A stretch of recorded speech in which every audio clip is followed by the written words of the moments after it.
Hello and welcome to Byzantium and the Crusades. My name is Nick Holmes and this is episode 5 of the Third Crusade called the Battle of Arsuf. In the last episode we heard about how the English and French kings set sail across the Mediterranean for the Holy Land. The English king was Richard the Lionheart and the French king Philip II. Now there was very little love lost between the two, since Richard was not just king of England but he also owned about half of France, where he was the Duke of Normandy and the Count of Anjou amongst many other titles.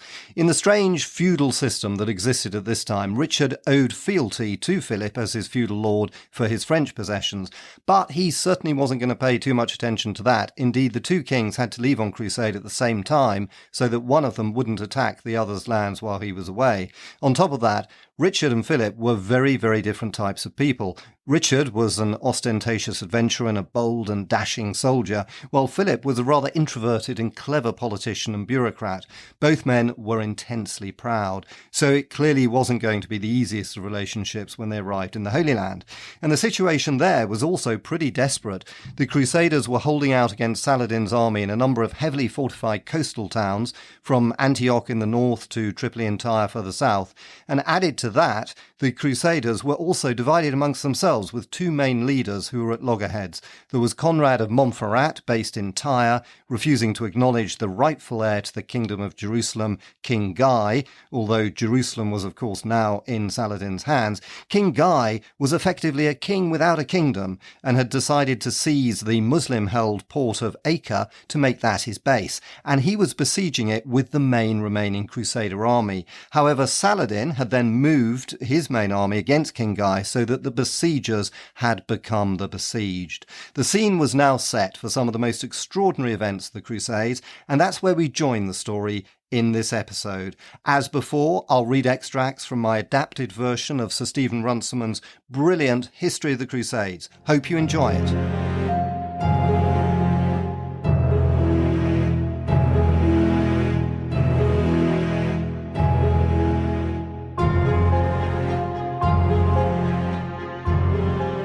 On the 5th of June 1191, the English fleet sailed out from Famagusta in Cyprus for the Syrian coast. King Richard's first sight of the Syrian coast was the castle of Markab. After making the landfall, he turned south past Tortosa, Jabail and Beirut and landed on the evening of the 6th of June near Tyre. He was refused admission into the town by the garrison, acting on the orders of Philip and Conrad, who were suspicious of him. So he continued his way by sea to Acre, watching as he went the glad sight of a great Saracen galley being sunk by his own ships. He arrived in the camp by Acre on the 8th of June. To the weary soldiers besieging Acre, King Richard's arrival with 25 galleys brought confidence and hope. Bonfires were kindled to celebrate his coming and trumpets sounded through the camp. The King of France had already built many useful siege engines, including a great stone catapult, which his soldiers called the Evil Neighbour, and a grappling ladder known as the Cat. The Duke of Burgundy and the two military orders each had their catapult, and there was one built from the common funds called God's Own Sling. These had been hammering at the walls of Acre with some effect, but a leader was needed to spur the besiegers onto a final effort. The King of France was too cautious for such a role, and the other local and Crusader princes were too tired or discredited. Richard brought new vigour to it all. Almost as soon as he landed, he sent an envoy with a confidential interpreter, a Moroccan captive whom he trusted, to Saladin's camp to suggest an interview. He was curious to see this celebrated infidel, and he hoped that some peaceful settlement could be made if he could only talk with so chivalrous an enemy. But Saladin replied cautiously that it was not wise for enemy kings to meet until they had signed a truce. He was, however, ready to allow his brother Aladil to meet Richard. 3 days of respite from fighting was arranged, and it was agreed that the meeting should take place on the plain between the two camps. Suddenly, both the kings of England and France fell ill. It was the sickness that the Franks called Arnaldia, a fever that caused the hair and the nails to fall out. Philip's attack was mild, but Richard was seriously ill for some days. Nevertheless, he directed operations from his sickbed, instructing where the great catapults that he had brought should be placed, and ordering the construction of a great wooden tower like the Matagriffon that he had built at Messina in Sicily. While he was still barely convalescent, he insisted on visiting his soldiers. Meanwhile, Saladin, on his side, received reinforcements at the end of June. The army of Sinjar arrived on the 25th of June, closely followed by a fresh Egyptian army and the troops of the Lord of Mosul. The lords of Shazar and of Hama brought companies early in July. In spite of this increase in strength, he was unable to drive the Crusaders from their camp. They had used the lull in the winter, when the rain had softened the soil, to surround themselves with massive earthworks, ramparts protected by ditches which were easy to defend. Throughout June and early July, the order of battle remained much the same. The Crusader engines kept up their bombardment of the walls of Acre, but if they made a slight breach and the Crusaders rushed in to try to force it, the Muslim garrison would signal to Saladin, who at once launched an attack on the camp, thus drawing the aggressors away from the walls. There were occasional sea battles. The coming of the English and French fleets had taken the command of the sea away from the Saracens, and it was rare now for Muslim ships to be able to break through with supplies into the harbour. Food and war material were running short for the Muslims in the beleaguered city, and there was now talk of surrender. Sickness and quarrels, however, continued within the Christian camp.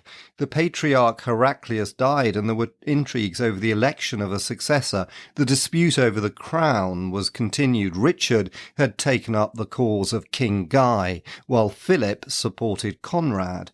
The Pisans had joined Richard's party, so when a Genoese flotilla arrived, it offered its services to Philip. When Philip planned a fierce assault upon the city of Acre towards the end of June, Richard, probably because he was not yet well enough to fight in person and feared that he might therefore lose the spoils of victory, refused to let his men cooperate. The attack failed because of the absence of the English, and Saladin's counterattack on the camp was only repulsed with difficulty. Relations between Richard and Philip had been complicated also by the death on the 1st of June of Philip, Count of Flanders, the reluctant Crusader of 1177. He left no direct heirs, and while the King of France had some claim on the inheritance, the King of England was unwilling to let so rich and strategically placed a province fall into his rival Philip of France's hands.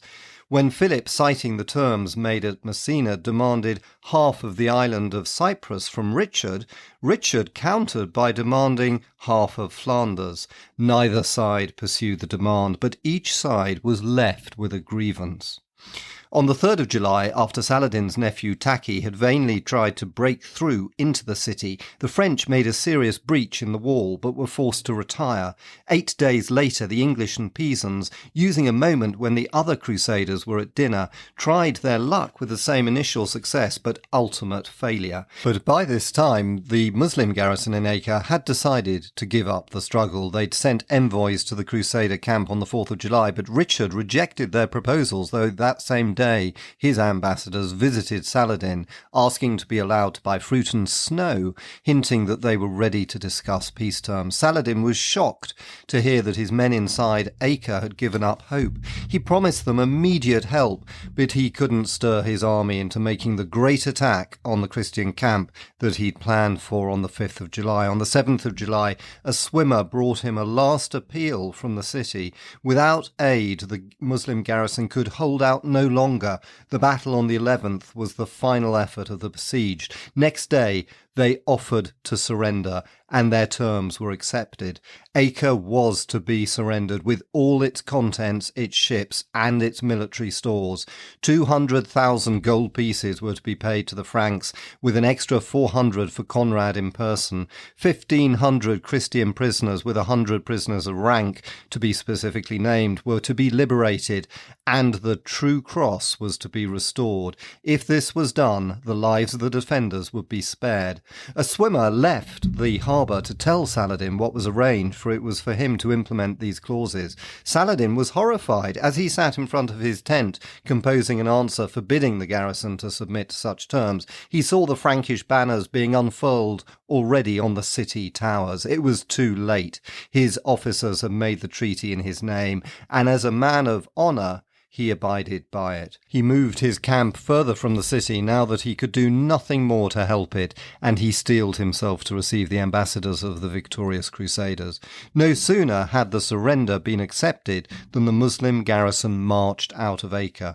The conquerors were moved to see it pass by into captivity, for they admired its courage and tenacity, worthy of a better cause. When the last Saracen had left, the Crusaders moved in, headed by Conrad, whose standard-bearer carried his personal standard and the standards of the kings. King Richard took up his residence in the former royal palace near the north wall of the city.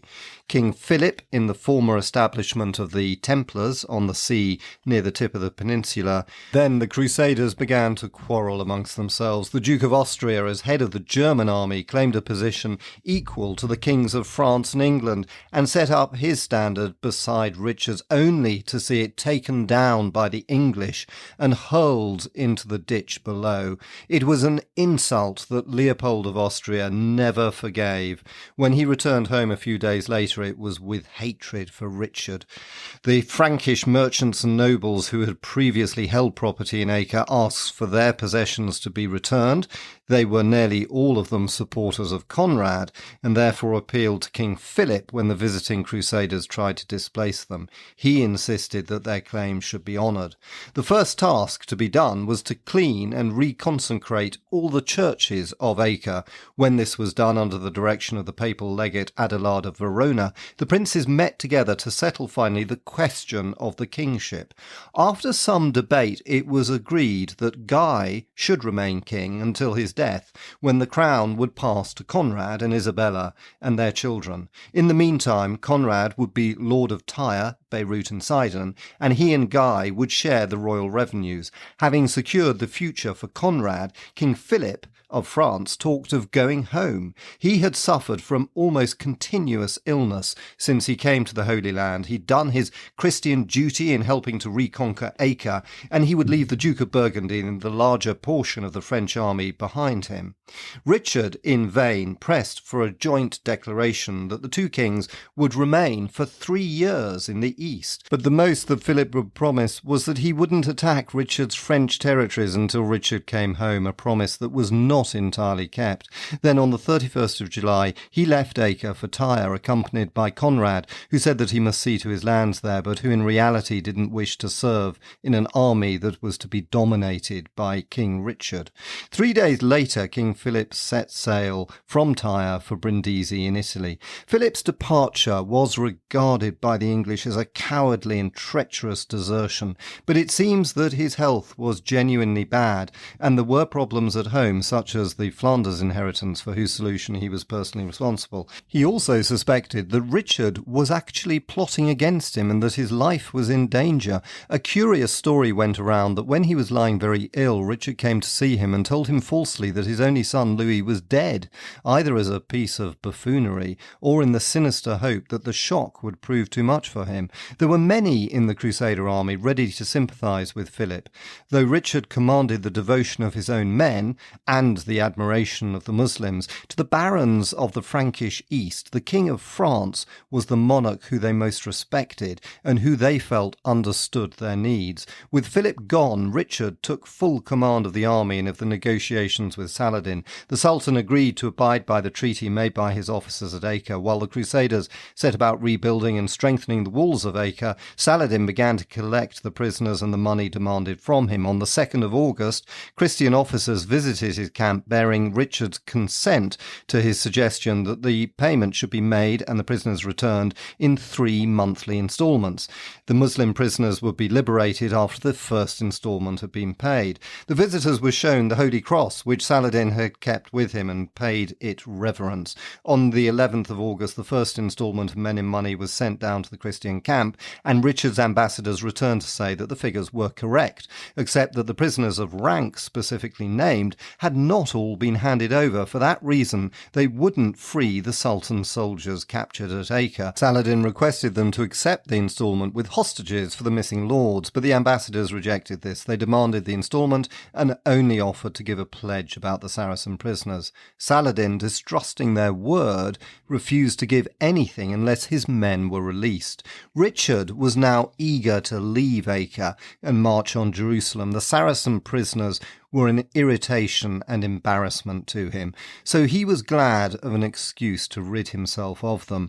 Cold-bloodedly, on the 20th of August, more than a week after his ambassadors had returned to him, he declared that Saladin had broken his bargain and ordered the massacre of the 2,700 survivors of the garrison at Acre. His soldiers gave themselves eagerly to the task of butchery, thanking God, so Richard's apologists gleefully tell us, for this opportunity to avenge their comrades who had fallen before the city.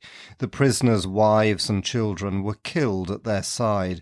Only a few notables and a few men strong enough to be of use for slave labour were spared. The Saracen outposts near to Acre saw what was being done and rushed to save their countrymen, but though they fought until nightfall, they couldn't penetrate through to save them. When the slaughter was over, the English left the spot with its mutilated and dying corpses, and the Muslims could come and recognise their martyred friends. After this shocking display of brutality, which will always be a stain on the character of King Richard and the English, Richard led the crusading army out of Acre. Conrad and many of the local barons were absent, and the French, under the Duke of Burgundy, followed grudgingly in the rear. None of the soldiers had wanted to leave the city where they had lived so comfortably for the last month, with food in plenty and wanton women to gratify their lusts, nor were they pleased to hear that the only female camp followers permitted to march with them were washerwomen. But the force of Richard's personality overrode all of these considerations. Saladin was still at Shaframar, commanding the two main roads from the coast, the road to Tiberias and Damascus and the road through Nazareth to Jerusalem. But Richard moved south along the coast road, where his flank would be protected by the sea and his fleet. The Sultan therefore followed him on a parallel course and encamped at Tel Kemoun on the slopes of Carmel. From there he rode out to inspect the countryside by the shore of Carmel to choose a site for a battle. The Crusaders journeyed past Haifa, which Saladin had dismantled shortly before the fall of Acre, and round the spur of Carmel. Their progress was slow to let the fleet keep up with them, and Richard believed that the soldiers should be allowed to rest almost every other day, for the wind was in the west, and the ships had difficulty in rounding the point. Saracen light horsemen from time to time swooped down from Carmel on the marching army, cutting off stragglers who were taken to Saladin, cross-questioned, and then slain in vengeance for the massacre at Acre. The two main armies came into closer contact as the Crusaders approached Caesarea. Thenceforward there was sharp fighting every day, but Richard led his army doggedly on. He was at his best, usually fighting in the vanguard, but now and then riding down the whole line to encourage his men forward. The heat was intense, and the Westerners, heavily armed and unused to the sun, lost many lives from sunstroke, and many fainted and were killed where they lay. The Duke of Burgundy and the French troops were nearly annihilated as they lagged in the rear behind the provision wagons, but they extricated themselves. The whole host trudged steadily on, crying out at intervals the prayer Sanctum Sepulchrum Adjuva, help us, Holy Sepulchre. A few days later, Saladin chose his battleground. It was to be just north of Arsuf, where the plain was wide enough for the use of cavalry, but well veiled by the forests which came down within 2 miles of the sea.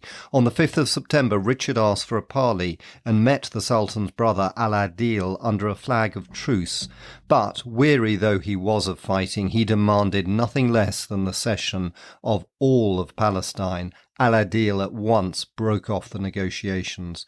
On the Saturday morning of the 7th of September, it was clear to Richard that the Muslims were going to force a battle, and he drew up his men in preparation. The baggage train was spread out along the coast, with Henry of Champagne and part of the infantry to guard them. The bowmen were in the front line, and behind them were the knights. The Templars were on the right, at the southern end of the line. Next were the Bretons and the men of Anjou, and next to them the troops of of Guyenne under Guy and his brother Geoffrey of Lusignan. In the centre was King Richard himself with his English and Norman troops, and then the Flemish and the native barons under James of Avesnes and the French under Hugh of Burgundy, and on the extreme left the Hospitallers. When all was arranged, Richard and the Duke of Burgundy rode along the lines, giving words of encouragement. The Muslim attack began in the middle of the morning. Wave after wave of lightly armed Negro and Bedouin foot soldiers rushed on the Crusaders, hurling arrows and darts. They flung the first line of infantry into disorder, but could make no impression on the knights in their heavy armour. Suddenly they divided their ranks, and the Turkish horsemen charged through, flashing sabres and axes. They drove their fiercest attacks against the Hospitallers and the Flemings and the native barons next to them, hoping to turn the Crusader left flank. The knights held their ground, and after each wave the bowmen reformed their line. Despite his soldiers pleading, Richard would not allow any part of his army to attack until all were ready and the Turkish charges showed signs of weariness, and until the main Saracen army was closer. Several times the Grand Master of the hospital sent to beg him to give the signal to attack, but Richard still ordered patience, until two of the knights, the Marshal of the Order and Baldwin Carew, took matters into their own hands and rode out into the enemy, and all their comrades galloped after them. At the first sight of the charge, the knights all down the line spurred their horses on. There was confusion at first, for the bowmen were unprepared and were in the way. King Richard himself rode into the midst of the turmoil to restore order and took command of the onslaught. Saladin's secretary, watching from a nearby hill, gasped at the splendour of the spectacle as the Crusader cavalry thundered towards him. It was too much for the Muslim soldiers. They broke their ranks and fled. Saladin rallied them in time to defend his camp and even to lead another charge against the enemy, but it was in vain. By evening, the Crusaders were in command of the field, and they were continuing their southward march. The Battle of Arsuf was not decisive, but it was a great victory for the Crusaders. Their losses had been surprisingly small, though among the dead was the great knight James of Avesnes, who lay with 15 Muslim corpses around him. But the Saracen losses had been almost as small. No emir of note had fallen, and by next day Saladin had gathered together all his men and was ready to try another encounter, which Richard refused and which he was not quite strong enough to force. The value of the victory lay in the confidence that it gave to the Crusaders.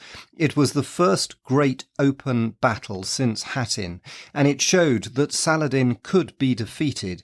Coming so soon after the capture of Acre, it seemed to indicate that the tide had turned and that Jerusalem itself could be liberated once more. Richard's reputation was at its height. The victorious charge had, it is true, been launched against his orders, but only a few minutes before he was ready, and his patient restraint beforehand, and his direction of the charge when it came, had shown superb generalship. Richard the Lionheart had shown that he was the best soldier to have fought in the Holy Land since the Norman Bohemond had won so many victories 100 years before in the First Crusade. The question now was, could he recapture Jerusalem itself?